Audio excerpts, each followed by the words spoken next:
Je suis né en Colombie, à Bogota. J'ai vécu dans cette ville jusqu'à l'âge de 22 ans. J'ai fait des études là-bas, de graphisme. Et finalement, après plusieurs options, j'ai choisi finalement de venir à Paris parce que je trouvais que c'était très central en Europe et que je pouvais peut-être connaître d'autres choses en étant ici.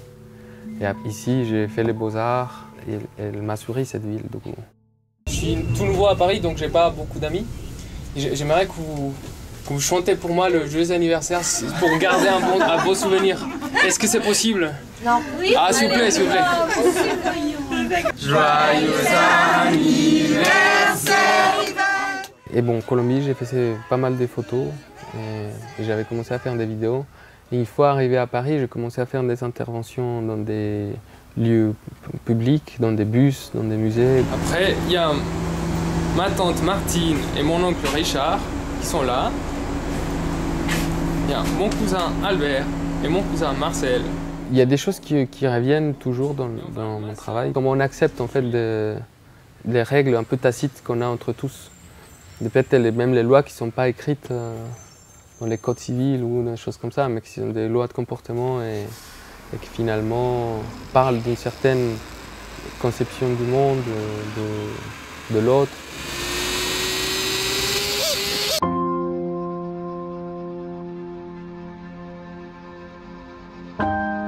On a décidé en art contemporain de donner le prix à Ivan Argot. Il me semble que dans son projet, il y a beaucoup de pertinence et d'envie de transmission. Je trouvais ça très humain, très beau et tout en finesse. Ce rapport à l'architecture à l'époque, l'expression de différentes cultures qui se retrouvent sur des éléments très subtils. Enfin, il y avait une certaine narration que je trouvais très poétique en fait. Et surtout un projet qui crée des ponts intéressants entre deux mondes, vus par le regard, de témoignages qui vont déambuler dans des villes, faisant référence à des points forts de l'artisanat, de l'histoire de chacune de ces villes, avec ce regard particulier d'une conversation. I wonder what happened to like the slaves that died, like how they were buried. Probably in a mass grave. Just like nameless. Well, yeah, that's what usually happens.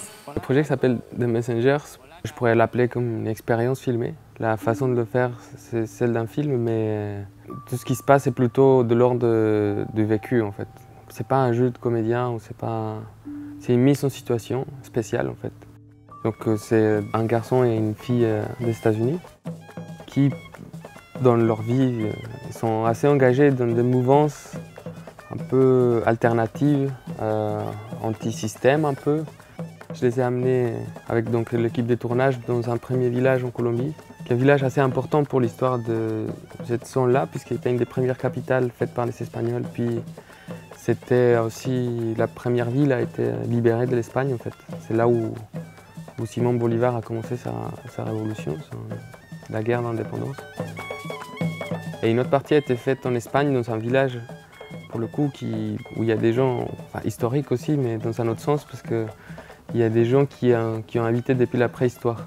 Donc il y a toute l'histoire qui est passée un peu par ce village. Les deux lieux, ils ont la même architecture. Et en fait, ils ont les mêmes rituels, les mêmes sortes de processions, musique et tout ça. On a fait ça pendant Pâques parce qu'on voulait avoir Pâques et en Espagne et en Colombie. Donc on a fait un voyage de presque 30 heures de suite. Il fallait le faire pour avoir les deux lieux en même temps, l'expérience des deux lieux dans la même situation. En fait, on ne va pas trop comprendre qu'il s'agit des deux lieux différents. Et finalement, quand on les met ensemble, il y a une continuité qui se crée, qui est le but en fait aussi du film, d'avoir un contexte qui est un peu homologue. L'Amérique du Sud, qui a été colonisée par l'Espagne depuis un moment, a été soumise un peu à la puissance des États-Unis. Et moi qui suis né là-bas et qui grandis là-bas, je me sens très proche de la culture américaine. What are your thoughts on capitalism, God?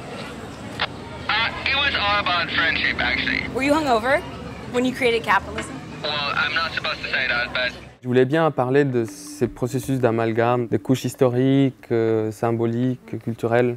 C'est une négociation entre ces trois cultures, l'américaine, la sud-américaine et l'européenne. J'aimerais que quand on vienne voir le projet, on ait une expérience aussi. Et par exemple, la musique, des fois, elle rentre dans la peau et j'aimerais bien qu'on puisse rendre un peu de ça en fait.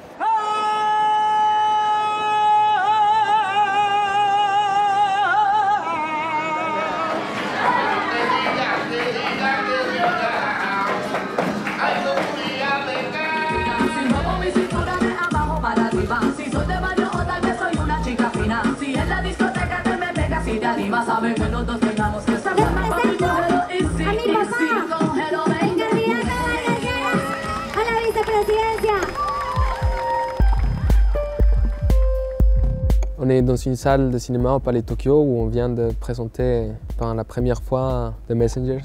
Je suis très content parce que c'était un projet très organique qui s'est construit un peu avec beaucoup d'efforts mais toujours dans la joie. Et c'est un peu comme ça que j'aime bien travailler. Je suis très content qu'on soit tous là avec Gavi et Blaine, qui sont les personnages qui sont dans le film, qui sont très importants. Et je voudrais d'abord les remercier Gavi et Blaine parce qu'ils ont donné beaucoup de soi. C'est beaucoup sur eux aussi, sur leur génération, de quoi il s'agit en fait.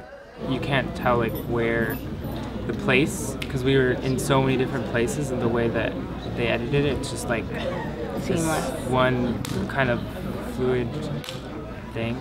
I think it did a good job of making the viewer sort of feel lost, which is sort of how we felt, I think, amongst these, religious processions. Justement, il y a beaucoup d'espace entre les choses. Au début, on a du mal à comprendre cette structure qui apparaît au milieu de ces 30 minutes. Il y a énormément de choses qui semblent complètement éparses et qui en fait créent une sorte de réseau et petit à petit on comprend des liens.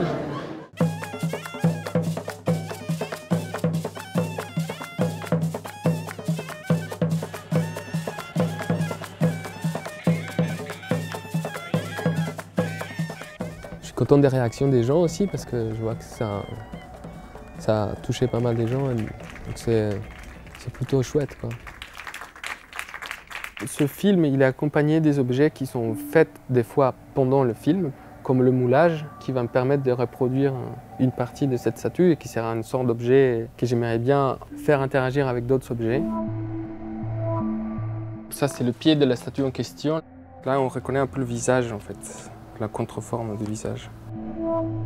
Ça, c'est les gens qui font les processions en fait en Espagne. Et en fait, j'en ai fait une série de reproductions de cet objet avec ce moule de latex. Il y en a un que j'ai explosé. C'était juste une petite expérience.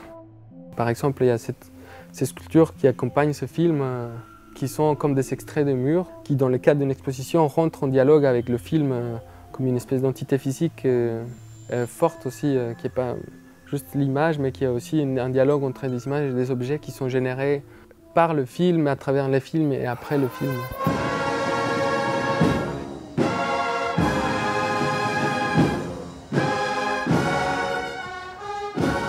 Faire ce projet était pour moi important parce que c'était un outil aussi pour faire une recherche et pour apprendre des choses en fait. Mais aussi comme expérience de tournage, c'était super intense, quoi. Aller à la rencontre des signes, aller à la rencontre des lieux et avoir des expériences de vie à travers ces questions. Il y a un autre processus qui commence maintenant. On va maintenant essayer à faire vivre le film en fait parce qu'il vient juste de naître en fait. Et donc il faut lui donner un peu d'air, de la vie et le nourrir.